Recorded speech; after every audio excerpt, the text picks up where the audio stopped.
Many London boroughs spend millions of pounds providing homeless families with bed and breakfast accommodation. Ironically, some of those boroughs have hundreds of empty properties on their books.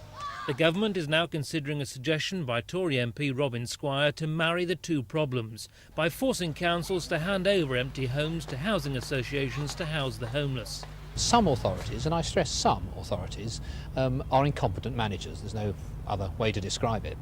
And people who live in those areas and people who wait to live in those areas are suffering in consequence. I think that's a bad scene, and we've got to change that.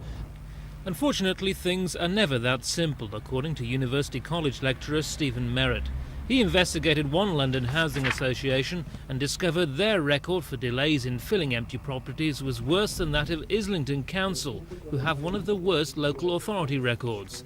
He says simply handing over empty council properties won't work.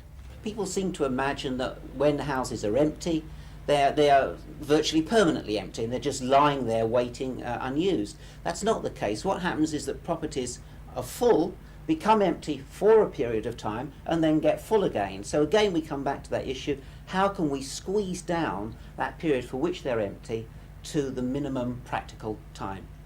Dr Merritt is publishing a survey this week that shows that council property in Islington is empty for, on average, 43 weeks. Part of the problem is that the council is undergoing the country's biggest refurbishment programme. So an entire block of flats, such as the Little Tyndale mansions, will remain empty until all the flats have been smartened up. Islington Council are defending their record.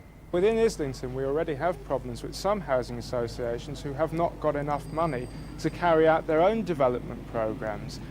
Clearly, we have no objections to housing associations. What we're really saying to the government is provide us with the money and we will do up the houses and we will provide the homeless families to go into them.